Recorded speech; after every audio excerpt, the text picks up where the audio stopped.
여러분들 교회를 다니다 보면 늘 우리가 부딪히는 문제가 율법과 복음입니다. 이것은 이 율법과 복음이라 했을 때 만일 우리가 유대인들이라면 좀 이해하기가 쉬운데, 왜냐하면 유대인들은 율법을 받았기 때문에, 그래서 유대인들은 이 율법의 관점으로 복음을 같이 이렇게 만나다 보니까는 유대인들 중에 예수를 믿는 사람을 유대인 그리스도인이라 그럽니다. 그러니까 이방인 그리스도인에게는 사실 이 율법을 그 민족이 받은 게 아니기 때문에 예수 그리스도로 말미암아 구원을 받은 것에 대해서 아무런 문제가 없는데, 문제는 이제 유대인 그리스도인입니다. 유대인들은 이미 태어날 때부터 그들은 이 율법이라는 이 문화 아래서 살게 되고, 할례라는 이 부분 유대교 전통 아래 있게 됩니다. 그러다가 예수 그리스도를 믿고 난 이후에 그들이 이 율법과 다른 복음을 이제 접하게 되거든요.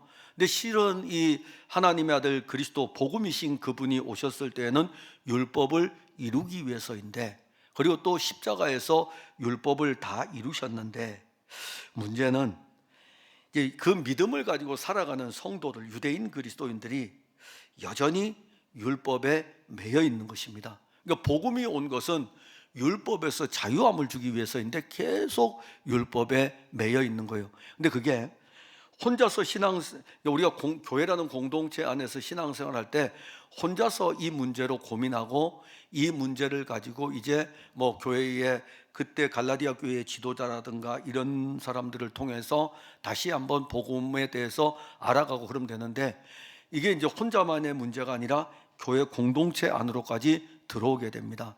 그러면 이제 당시의 교회 공동체는 그냥 구성원들이 이렇습니다. 아브라함의 자손이라고 하는 유대인, 이 유대인들하고 그 다음에 유대인 아닌 모든 사람들은 로마인이든 헬라인이든 전부 다 이방인입니다. 그래서 이 이방인들하고 구성 요소가 이렇게 되어 있습니다. 유대인들하고 이방인들. 그럼 이제 신앙생활 잘하면 좋죠. 이 두 그룹이 신앙생활을 잘하면 좋지만은 이 두 그룹은 교회 공동체 안에서 늘 문제들이 파생이 됩니다. 그래서 우리가 갈라디아서 다음에 나오는 에베소 교회도 결국 유대인하고 이방인에 대한 부분을 언급하면서 이 둘이 한 몸으로 지어져 가야 된다. 이 둘 중에 누가 옳으냐 누가 그르냐가 아니라 이 둘을 구원하신 분은 예수 그리스도, 즉 율법을 받은 유대인들도 구원하신 분은 예수 그리스도, 율법을 받지 않은 이방인들을 구원하신 분도 예수 그리스도, 그리고 예수 그리스도는 유대인과 이방인의 이 그리스도인들의 머리가 되셔가지고 교회가 이 머리 되시는 그리스도로 말미암아 함께 지어져 가는 것을 에베소 교회에 편지를 보냅니다. 근데 이제 갈라디아 교회도 또 율법에 이 치우치는 성도들이 일어납니다. 이 갈라디아 지역에 오죽하면은 갈라디아서를 시작할 때에 다른 복음 없습니다 이렇게 이야기했어요. 다른 복음 없습니다. 다른 복음 없다고 이야기했고, 오직 이 복음에 대한 부분을 계속해서 언급을 합니다. 그리고 믿음으로 말미암아 의롭게 되는 이 부분을 이야기하면서 갈라디아서의 끝부분에서 보면 2장 21절에 보면 내가 하나님의 은혜를 패하지 아니하노니 만일 의롭게 되는 것이 율법으로 말미암으면 그리스도께서 헛되이 죽으셨느니라. 그러니까 율법으로 말미암아 의롭게 될 수 있었다면 하나님의 아들이 육신을 입고 와서 이 땅에서 죽으신 것이 헛된 죽음이죠. 죽을 필요가 없죠. 왜냐하면 율법으로 의롭게 될 수 있기 때문에. 그러나 율법으로는 의에 이를 수 없기 때문에 율법이 육신으로 말미암아 할 수 없는 그것을 하나님은 하시나니 하나님께서 그의 아들을 죄 있는 육신의 모양으로 보내사, 그래서 보내신 거예요. 그러니까 율법이 우리 육신으로 말미암아, 율법은 원래 구원에 관한 말씀이에요. 하나님의 말씀이기 때문에. 근데 우리 육신이 아담과 하와의 본성을 가지고 있고, 아담과 하와의 본성은 하나님을 거역하는 본성이기 때문에 죄를 지어서, 그래서 하나님이 우리에게 말씀하신 그 법을 본성적으로 지킬 수가 없습니다. 그래서 율법으로는 구원에 이를 수 없다는 것이고, 근데 이제 육신으로 인해서 율법으로는 구원에 이를 수 없는 것을 하나님은 하시는데, 하나님은 어떻게 하셨냐면은 자기의 아들을 보내셔 하신 거예요. 그러니까 우리 보고 율법을 지켜서 구원에 이르라고 한 것이 아니라 자기의 아들을 보내가지고 이 아들을 우리와 같은 육신의 모양으로 보내셔가지고 우리를 위해서 죽으심으로 말미암아 그 율법을 이루신 것을 로마서 8장에서 증거를 합니다. 그리고 갈라디아서 2장 21절에서도 율법으로 말미암아 우리가 의롭게 되는 것이 율법으로 말미암으면 그리스도께서 헛되이 죽으셨느니라 라고 한 다음에 3장 1절에 어리석도다 갈라디아 사람들아. 그러니 이 갈라디아 교회 성도들에게 편지를 쓰면서 표현이 어리석도다 갈라디아 사람들아라고 하는 것은 지금까지 갈라디아 교회에 전해졌던 것은 예수 그리스도의 복음이었거든요. 예수 그리스도로 말미암아 구원을 얻은 것이고 죄인이 의인이 되는 것은 예수 그리스도의 피로 말미암아 그 죄사함을 받아서 의롭게 되는 것입니다. 자, 그러면 갈라디아 사람들, 갈라디아 교회 성도들은 이제 이 복음을 받고 한 몸의 교회로 신앙생활을 하는데 이 교회 공동체 안에 이제 침투하여 들어온 율법주의자들이 있죠. 이 율법주의자들에게 제일 먼저 넘어가는 것은 바로 율법을 따라서 살아왔던 유대인들입니다. 이방인들은 율법주의자들이 들어와서 이야기를 하면요, 이방인들은 우린 율법을 안 받았는데 우린 모르는데 이렇게 하면 되지만 율법주의자들은 너무너무 잘합니다. 왜냐하면 모세의 율법을 그들이 받아왔기 때문에. 근데 그 율법주의자들이 주장하는 내용을 듣다 보니까는 야, 그게 맞는 것 같은데, 맞아, 우리가 율법의 말씀을 지켜야 되는데 지금까지 지켜왔으니까 우리가 이렇게 율법을 따라서 살아가야 되는데 그래야만이 우리가 구원에 이를 수 있고 의에 이를 수 있는데 라고 하는 이 이야기를 들을 때마다 맞는 것 같아. 그러면 이제 교회가요 흔들리기 시작하죠. 이 영적인 지도자가 없으면 이렇게 이야기를 하면 많이 흔들리기 시작합니다. 이제 교회가 사실 여러분들이 신앙생활을 하면서 우리 교회 장로님들이 아침에 일찍 오시면 이제는 이 설교를 가지고 이렇게 함께 나누시고 기도하시고 그렇게 하십니다. 그래서 그렇게 하신다고 제가 너무 잘하신다고. 왜냐하면 이게 맥이 같아야 이제 장로님들한테 누군가 물어올 거 아닙니까? 그러면 장로님들은 말씀을 또 알려줘야 되니까는, 그랬을 때에 같은 신앙의 맥이어야 되는데 우리 교회에서 이 강단에서는 복음이신 그리스도가 선포되는데 아니야, 그 복음은 강단에서는 그렇게 이야기를 해도 우리가 율법을 지키며 나가야 돼, 이렇게 이야기를 하면 교인들이 들을 때는 혼돈이 되겠죠. 근데 그게 이제 예를 들어서 성경 공부라든가 이런 데까지 가게 되면 어떠한 일들이 벌어지냐면 영적 지도자가 없게 되면은요 막 이 분위기 자체가 갈라디아 교회처럼 막 이렇게 흔들릴 수가 있습니다. 동일한 신앙을 가져야 되죠. 동일한 복음을 가지고 있듯이 동일한 믿음 생활을 해야 됩니다. 그러니까 우리 풍성한 교회의 자랑은 복음입니다. 풍성한 교회의 자랑은 예수 그리스도를 믿는 믿음으로 사는 것입니다. 우리 자랑할 거 뭐 있겠습니까? 사실 우리 교회 자랑할 만한 것이 없어요.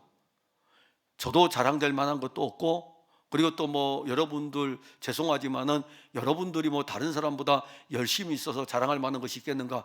다른 교회 가보세요. 다른 교회에도 다 보면은 여러분들만큼 다 열심히 봉사하고 충성하고 수고합니다. 안 하는 교회들이 어디 있겠습니까? 그 열심히 봉사하고 수고하는 일꾼들로 인해서 교회가 그래도 계속 가고 있는 거예요. 그러니까 우리가 어떤 면에서 보면 자랑할 것이 없거든요.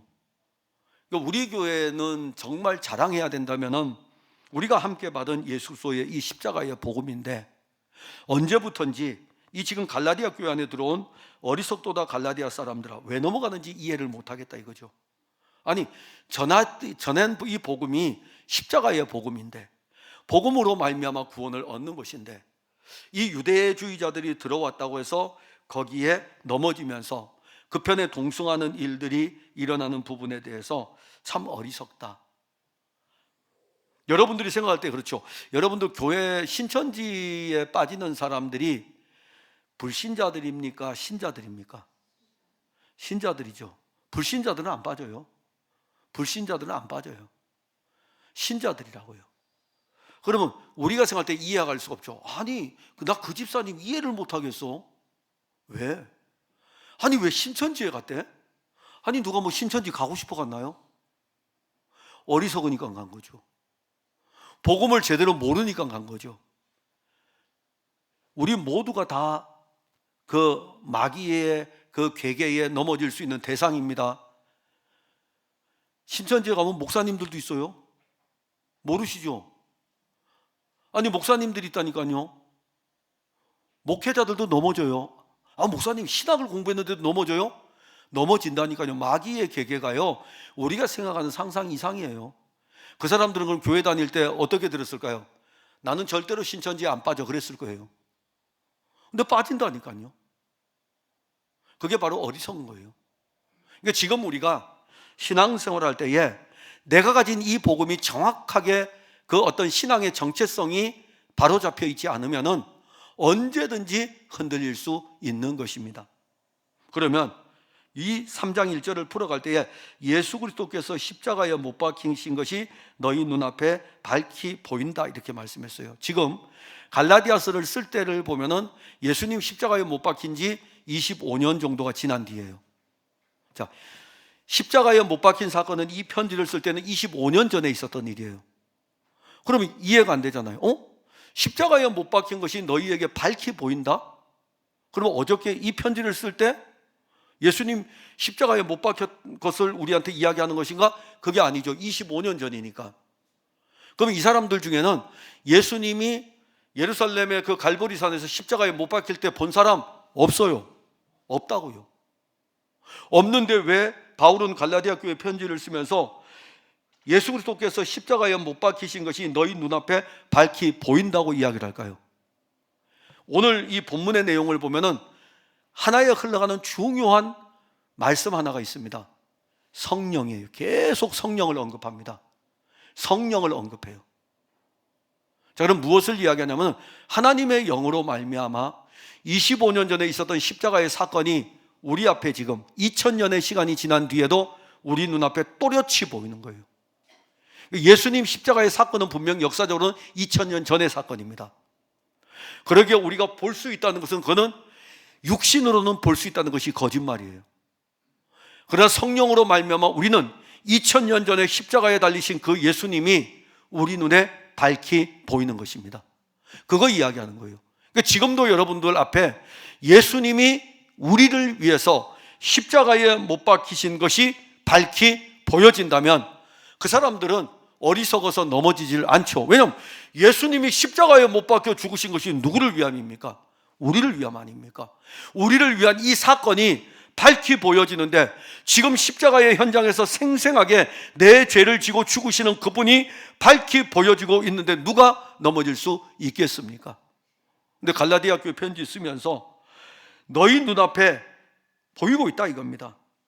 근데 보이고 있는데 누군가가 꿰고 있는 거예요. 악한 마귀죠. 자, 이 마귀가 우리에게 달려드는 술수는요, 사람을 통해서도 달려듭니다. 환경을 통해서도 우리를 넘어뜨리려고 합니다.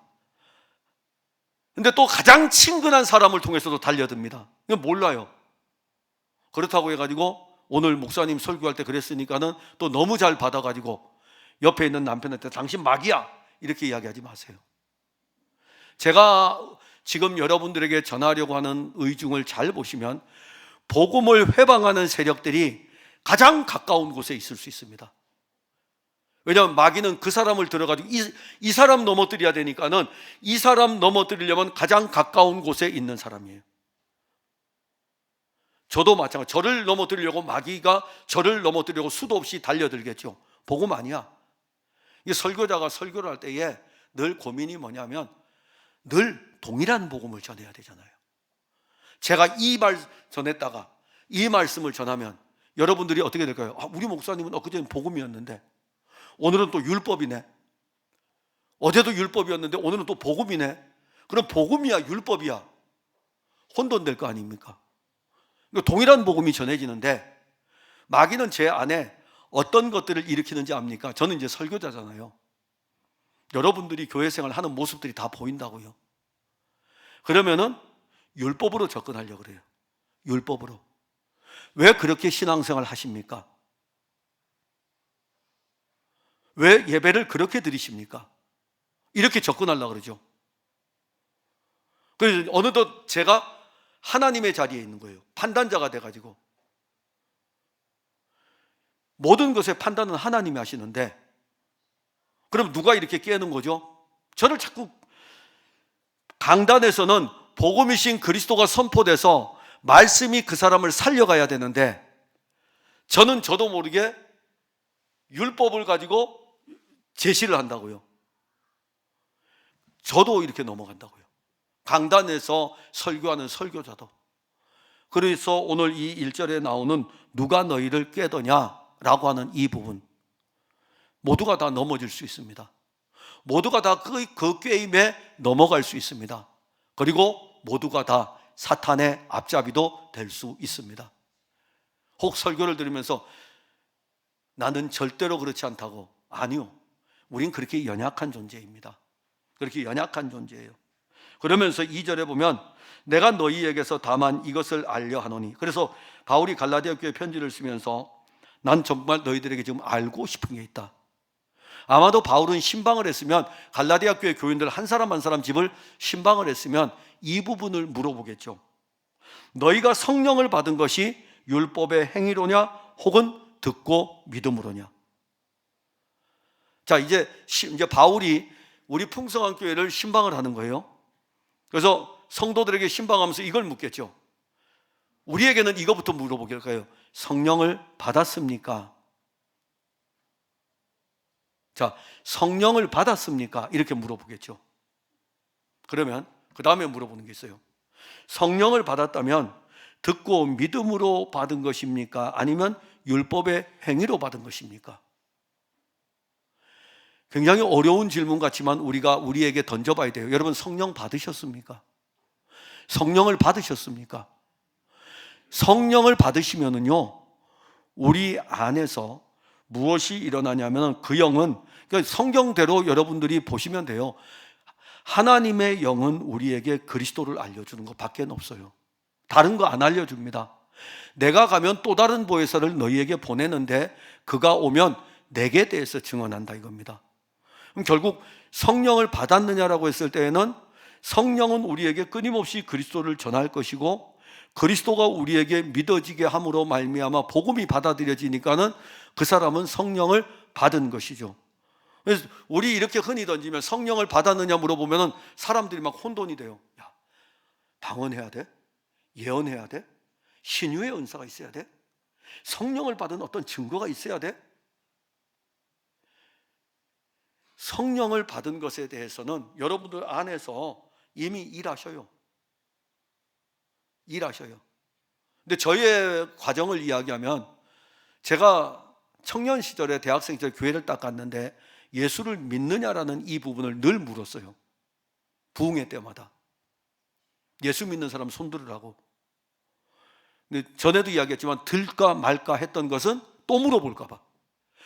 믿음이 뭡니까? 이렇게 물어볼까 봐. 그러니까 믿느냐라고 물어보면 그냥 딱 들으면 되는데 그 다음에 또 던지겠죠. 딱 손 들었는데 그 청년 믿음이 뭐예요? 이렇게 물어보면 그 다음에 제가 답을 못 할 것 같으니까. 그러니까 들 수도 없고 안 들 수도 없고. 그게 저의 경험이었어요. 지금 제가 여러분들에게 성령을 받았습니까? 라고 물어보면 이 중에 태반은 그럴걸요. 혹시 목사님 오늘 또 작정하고 그 다음 두 번째 또 물어보는 거 아닐까? 성령 받은 게 뭡니까? 라고 물어보면 내가 뭐라고 답하지? 그러면 이제 성령 받았느냐고 이제 손도 못 드는 거예요. 들까 말까? 제가 그 부분까지는 안 나가고 우리 안에 한번 생각해 봅시다. 교회를 30년 다니든 40년 다니든 60년 다니든 모태신앙이든 다 상관없어요. 성령을 받지 않으면 아무 소용없습니다. 성령을 받지 않으면 그리스도의 사람이 아닙니다. 교회를 80년을 다녀도 성령을 받지 않으면 그리스도의 사람이 아닌 거예요. 그래서 제가 여러분들에게 성령을 받았느냐라고 먼저 던지는 것은, 갈라디아 교회에 오늘 보낼 때도 성령을 받은 것에 대한 부분을 이야기할 때에 그러면 성령을 어떻게 받았느냐 이렇게 물어보는 거예요. 자, 성령을 어떻게 받았습니까? 율법의 행위로입니까? 근데 많은 그리스도인들이 오늘날 율법의 행위로 성령을 받은 것처럼 이야기를 합니다. 그게 뭔지 아세요? 교회 봉사 열심히 하고 교회 생활이 즐거우면요 성령을 받은 것 같아요. 근데 교회 갔는데 영적으로 좀 기분이 좀 이 어떤 다운되고 누구 보니까는 미웃기도 하고 여러 다양한 일들이 교회 안에 일어나요. 그럼 난 성령 안 받은 것 같아요. 성령은 한 번 받으면 떠나지 않습니다. 근데 성령은 우리 기분에 따라서 받았냐 안 받았느냐 그렇게 이야기하는 것이 아닙니다. 그럼 내가 율법을 따라서 열심히 살면 성령을 받은 것이고, 내가 율법을 따라서 열심히 살지 못하면 성령을 안 받은 것입니까? 그럼 오늘 여러분들에게 한번 적용을 시켜보세요. 여러분들 교회 생활이 즐겁고 기쁩니까? 그럼 성령 받았겠네요? 여러분들 교회 생활이 즐겁지 않겠네요? 성령 안 받았겠네요? 지금 바울이 갈라디아 교회에 그렇게 물어보는 거예요. 성령을 받은 것이 율법의 행위냐 이겁니다. 아니면 듣고 믿음으로냐? 여러분들은 뭘로 받으셨습니까? 듣고 믿음으로죠. 들음은 그리스도의 말씀이고, 그리스도의 말씀이 들려짐으로 말미암아 우리에게 믿음이 생기게 되고, 이 믿음이 생겼다는 것은 성령으로 말미암아 우리 안에 믿음이 일어나는 것이니까, 우리 안에 일어난 이 믿음으로 말미암아 성령을 받은 것이 확실하지 않습니까? 율법적으로는요 넘어질 수 있죠. 율법적으로는요 자빠질 수 있죠. 제가 새벽기도 빠지면 성령 받은 것입니까? 안 받은 것입니까? 우리 교인들은 그 별 신경을 안 써요. 근데 저는 율법에 매여 있을 때 그랬어요. 집이 멀었잖아요. 1시간 동안 새벽기도를 하려면 1시간 차량 운전을 해야 돼요. 그러면 차량 운전을 해서 새벽기도를 나오는데 어떤 날은 못 나와요. 한 번 안 나가니까 재미가 있더라고요. 그 다음에는 또 안 나가고 싶은 거예요. 근데 또 안 나가려면 뭔가 핑계가 있어야 되는데 안개가 많이 끼든지 눈이 오든지, 제 마음이 계속 그랬어요. 몇 년 동안을 그렇게 하는 동안에. 그러면 안 갈 때는 교회에다 전화하면 돼요. 오늘은 안 나오셨지만 지금 그분이 우리 교회에 한 달에 한 2번 정도 나오셔요. 연세가 이제 많이 드셔서 서울로 못 가시고 저희 교회 나오시는데, 그분한테 교회 전화하면 그분이 받으셔요. 항상 새벽에 나와 계시니까. 권사님 오늘 눈길이었어요. 권사님 오늘 안개가 많이 껴서요. 그래서 전화를 딱 끊고, 그 다음에 교회 못 나오니 어차피 1시간 와야 되는데 이미 늦으니까는 속도가 안 나니까 차가 새벽에 안개 끼든지 그러면은, 그랬어요. 그랬을 때에 예를 들어서 그 권사님이 저한테 우리 목사님은 성령을 받지 않아 가지고서, 우리는 흔히 이런 측면에서 자꾸 우리의 어떤 행위적인 측면을 가지고 성령을 자꾸 이야기할 때가 있습니다. 물론 하나님의 영이 우리 안에 오면 그 영은 우리를 통해서 일하십니다.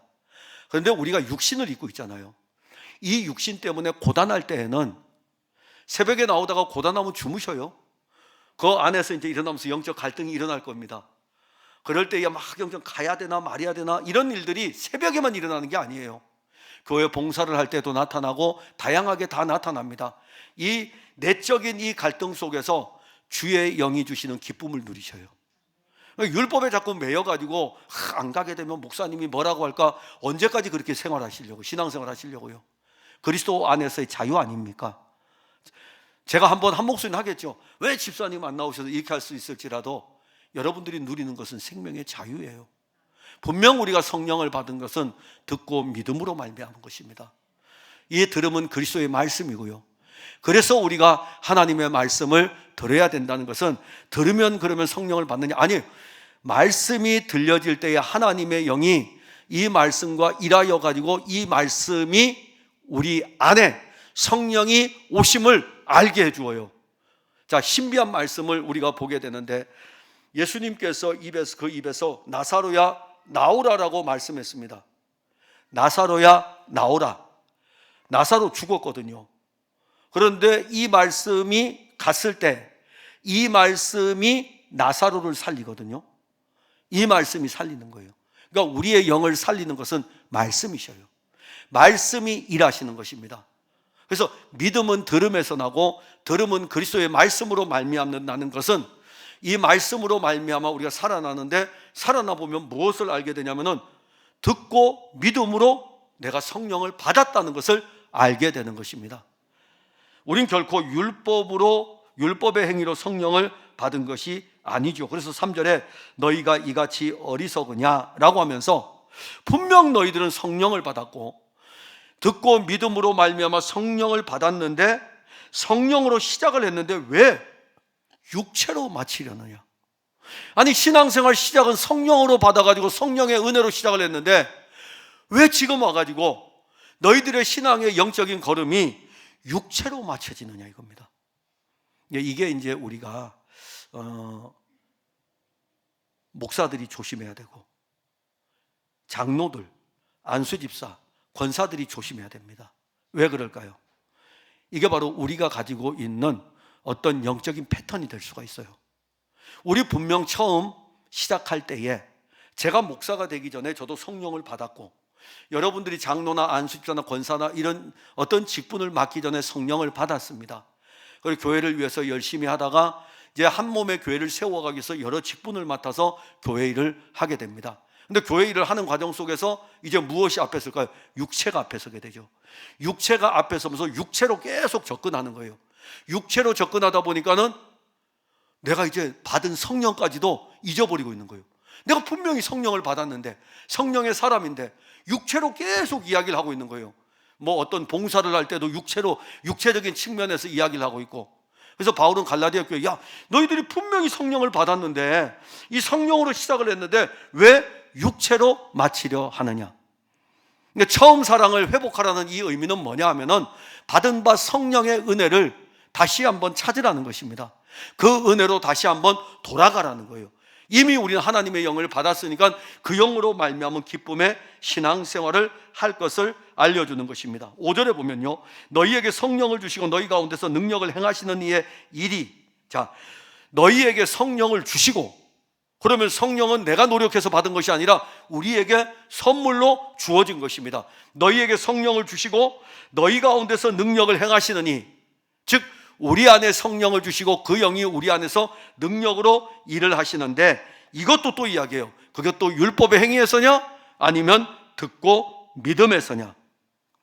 율법의 행위에서냐 듣고 믿음에서, 끊임없이 율법의 행위와 듣고 믿음에 대한 부분을 계속 반복하면서 갈라디아 교회 성도들에게 알려주려고 하는 것은 너희들이 복음을 받았다는 것입니다. 예수 그리스도를 받았다는 거예요. 성령을 받았다는 것입니다. 그렇기 때문에 교회 안에 침투하여 들어오는 이 지금 유대주의자들에 의해서 율법의 행위를 주장하는 자들에 대해서 분명하게 너희들이 서 있어야 된다. 그러니까 우리 풍성한 교회 성도들은요, 이 부분에서 분명해야 됩니다. 지난번에 그 안수 집사님들 성경 세미나를 할 적에 질문이 하나 나왔어요. 우리가 행동하는 이 행위에 대한 부분이 질문이 나왔습니다. 우리의 행위는요, 이제 복음을 받은 이상 성령이 우리 안에 계시기 때문에 우리는 이 안에 있습니다. 하나님의 영 안에 있어요. 이 안에서 우리는 순종하고 이 안에서 열심을 내고 이 안에서 따라갑니다. 그러나 육신을 입었기 때문에 이 안에서 넘어지기도 하고 이 안에서 막 뒹굴면서 뻗댕기기도 하고 그러합니다. 근데 걱정 없어요. 왜냐하면 이 안에 있기 때문에, 왜냐하면 성령이 우리 안에 왔기 때문에. 그런데 또 하나는요, 우리가 여기 율법주의자는요, 이게 아니고 여기에요. 성령이 오지 않았는데 여기에서 자기가 열심을 내고 자기가 따라가는 거예요. 자기가 뭔가 이루려고 하는 거예요. 이 안에서도 없습니까? 이 안에서도 있죠. 이 안에서 내가 열정적으로 살아가는 모든 거 있지만 이 안에잖아요. 성령 안에서 이루어지는 일이잖아요. 그래서 성령 밖에서 이루어지는 일들, 율법을 따라서 내가 의에 이르는 이거하고 이 안에서 행하는 건 차원 자체가 다르다는 것입니다. 생명을 가지고 생명 안에서 다름질하는 것하고 생명 없이 내 의지로 다름질하고 하는 것은 다른 것입니다. 그러니까 교회를 봉사할 때에도 이 안에서 봉사하는 거예요. 여기 밖에서 봉사해서 뭔가를 이루려고 하는 것은 그건 율법주의가 되는 것이고, 이 안에서 봉사하는 것입니다. 이 안에서 충성하는 것이고 이 안에서 헌신하는 것입니다. 이게 누굽니까? 복음이잖아요. 그리스도라고요. 이 그리스도 안에서. 그럼 이제 다시 질문을 던집니다. 여러분들은 그리스도 안에 있습니까? 그리스도 밖에 있습니까? 그리스도 안에 있잖아요. 우리 성령 안에 있잖아요. 그 안에서 신앙의 다름질을 하는 것입니다. 그럼 제가 여러분들에게 혹 설교를 하다가 충성하세요 하면은 성령 밖에서 충성입니까? 성령 안에서 충성입니까? 성령 안에서 충성이죠. 성령 안에서 헌신이죠. 그래서 그 영의 인도함을 따라서 헌신과 충성을 할 수 있는 것입니다. 그래서 마지막으로 다는 것은 뭐냐면 아브라함에 대해서 예를 드는데, 아브라함이 의롭게 된 것은 어떻게 되었느냐 이렇게 이야기를 해요. 아브라함이 갈대아 땅에서 나와가지고 약속의 땅까지 걸어온 그 삶의 걸음이 그를 의롭게 했느냐? 아니라는 것입니다. 믿음으로 말미암아 그의 걸음이 하나님의 약속에 대한 믿음을 따라서 쭉 옮겨진 걸음이었고, 그리고 그가 약속의 땅에 이르렀고, 약속의 땅에 이르렀을 때도 그는 여전히 연약한 존재였습니다. 하나님 끊임없이 보여주셔요. 보여주시면서 아브라함이 믿음에 그를 의로 여기셨더라. 믿음인 거예요. 그러니까 우리는 끊임없이 아브라함의 모습이에요. 갈대아 땅에서부터 끄집어내 가지고 약속의 땅에 데려간 사이에 이렇게 데려가요. 약속의 땅에 도달하고 나서도 얼마나 어리석은지 깨닫지를 못할 때에 하나님 끊임없이 말씀하셔요. 그리고 나서 말씀하시는 것은 아브라함이 하나님을 믿음에 그를 의로 여기셨느니라. 행위에서 나는 것이 아니고 복음입니다. 그러니까 우리가 의롭게 된 것은 전적인 은혜예요. 그리고 이 의롭게 되어서 하나님의 영을 받아 새로운 생명의 삶을 살아가는 것은 우리에게 있는 것이 아니라 그분의 은혜인 것입니다. 그래서 우리 풍성교회 성도들은 그 은혜 아래서 찬송하고, 그 은혜 가운데서 기도하고, 그 은혜 아래서 한 몸의 교회로 헌신하고 충성하며 다름질합니다. 복음과 함께 복음 안에서 가는 거예요. 복음과 떨어진 율법주의자가 결코 아닙니다. 그래서 항상 조심해야 돼요. 교회의 가장 중요한 문제, 지금도 우리 오늘날 목회자들의 화두가 뭐냐면 율법이냐 복음이냐예요. 율법이냐 복음이냐. 복음입니다. 복음이에요. 그리고 이 복음이 우리로 하여금 살아가게 하는데, 그것은 그리스도가 이루신 그 길을, 그분으로 말미암아 우리도 이 길을 걸어가는 것입니다. 기도하겠습니다. 하나님 은혜를 감사합니다. 오늘 우리는 교회에 침투하는 그 영적인 세력들, 특히 악한 세력들이 하나님의 교회를 허물려고 합니다. 하나님의 아들 그리스도 예수의 복음이 온전히 전파되었음에도 불구하고 여전히 교회들을 무너뜨리기 위한, 특히 갈라디아 교회 편지를 쓸 때에는 율법주의자들, 오늘날도 교회 공동체를 어지럽히는 율법주의자들 뿐만 아니라 세상의 철학을 가지고 오는 세력들도 있습니다. 주께서 우리 풍성한 교회를 붙드셔서 오직 이 강단에서 복음이신 그리스도가 선포되고, 사랑하는 양떼들은 듣고 믿음으로 말미암아 그들 안에 거하시는 성령을 알고 성령의 놀라운 인도함을 따라서 믿음 생활할 수 있도록 도와주옵소서. 저들이 하나님의 법을 따라갈 때에 내 의지가 아니라 성령으로 말미암아 새로운 생명의 의지가 나아가는 삶이 되도록 도와주옵소서. 예수님 이름으로 기도하옵나이다. 아멘.